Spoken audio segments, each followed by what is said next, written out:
11 गुना 13 जोड़ 13 और 7 गुना 6 गुना 5 गुना 4 गुना 3 गुना 2 गुना 1 जोड़ 5 क्या है?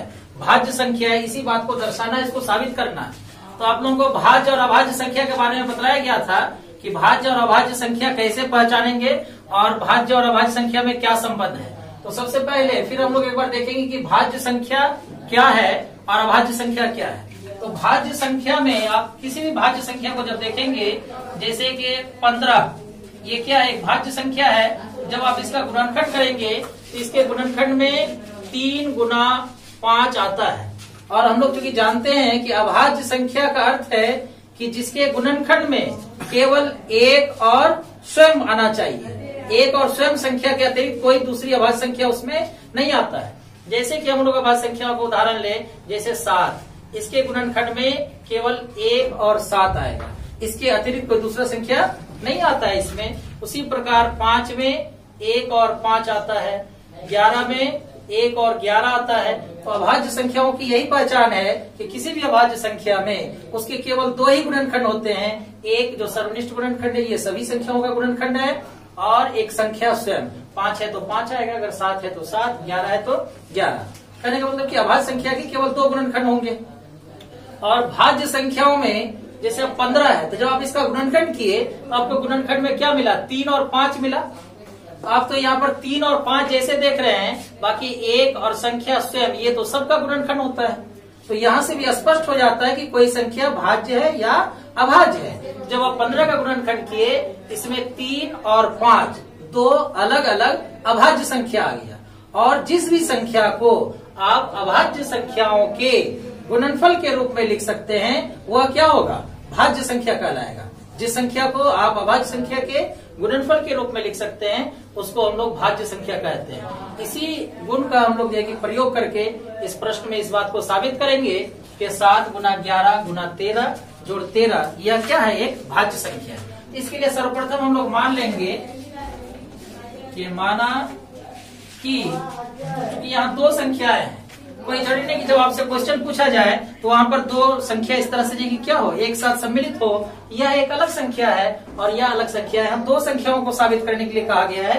एक संख्या है 7 गुना 11 गुना 13 जोड़ 13, यह एक संख्या है। इसके बारे में आपको दर्शा देना है, इसके बारे में साबित करना है इसको कि यह भाज्य संख्या है। यह फिर एक अलग संख्या है जिसको आपको साबित करना है कि क्या भाज्य संख्या है। क्योंकि 2 अलग अलग संख्याएं हैं, इसलिए दोनों को अलग अलग करने के लिए, दोनों में विभिन्नता दिखाने के लिए हम लोग एक संख्या को ए से सूचित कर देते हैं, स्मॉल ए से। तो ए बराबर हम मान लिए कि 7 गुना 11 गुना 13 जोड़ 13 एवं बी बराबर, दूसरी संख्या को क्या मान लिए? बी मान लिए। तो बी बराबर 7 गुना 6 गुना 5 गुना 4 गुना 3 गुना 2 गुना 1 जोड़ 5। ये 2 भिन्न संख्याएं हैं।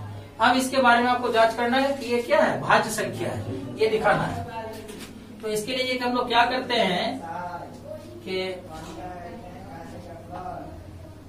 अब ए बराबर, तो ए में देखिए कि क्या है यहाँ?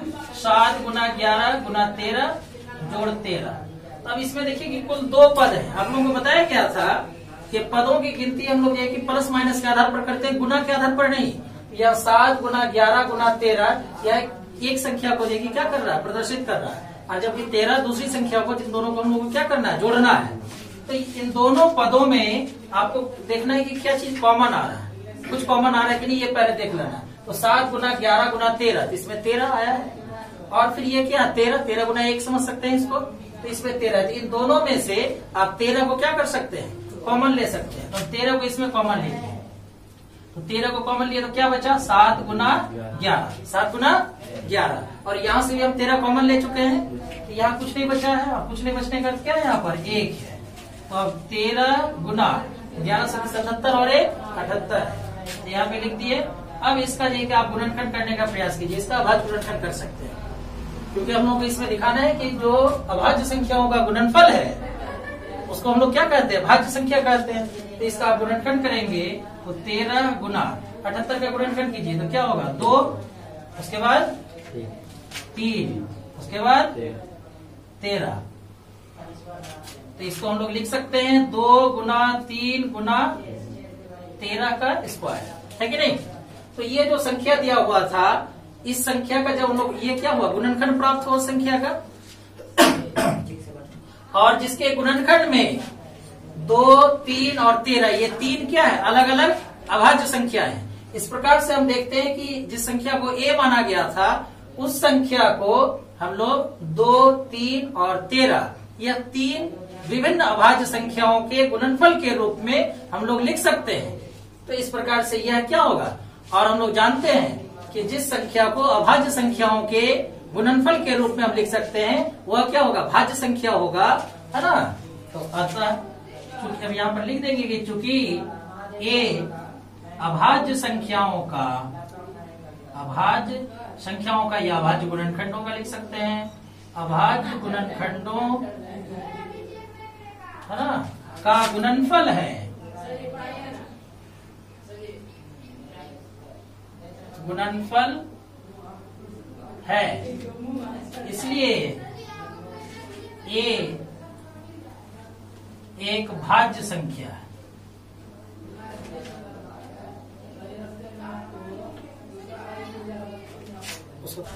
चलिए अब इसका दूसरा क्वेश्चन देखा जाए। पहला हम लोग 7 गुना 11 गुना 13 जोड़ 13 एक भाज्य संख्या है उसको साबित किए।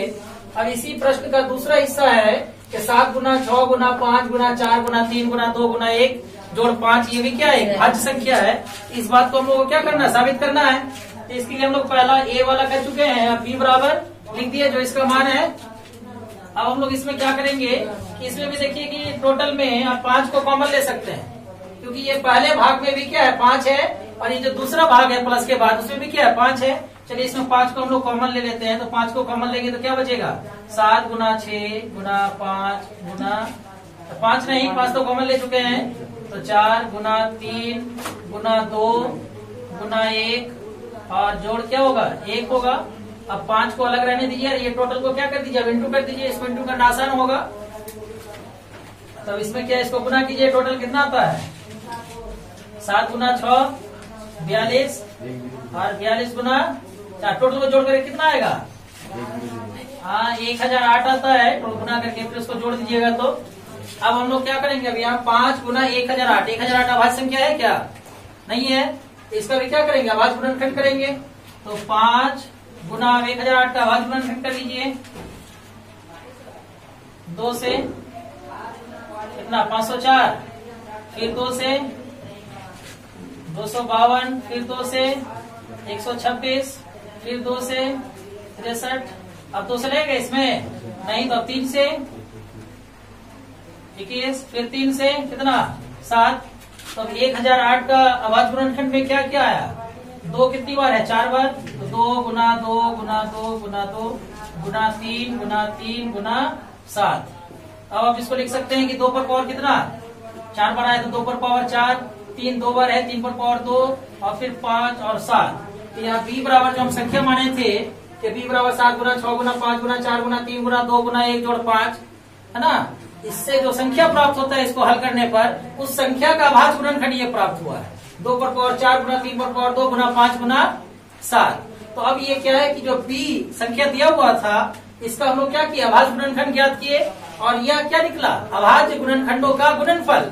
और चूंकि हम लोग जानते हैं कि अभाज्य गुणनखंडों का जो गुणनफल है वो क्या होता है भाज्य संख्या होता है।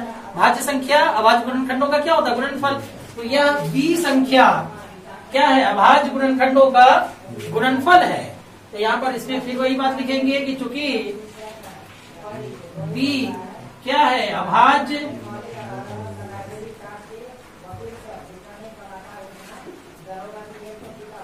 गुणनखंडों का गुणनफल है।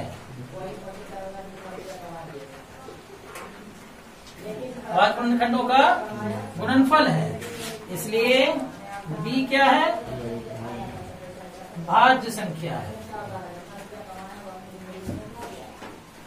तो इस प्रकार से हम लोग ये क्या किए साबित किए कि 7 गुना 11 गुना 13 जोड़ 13 और 7 गुना 6 गुना 5 गुना 4 गुना 3 गुना 2 गुना 1 जोड़ 5 ये दोनों ही संख्याएं क्या है भाज्य संख्याएं हैं। ठीक।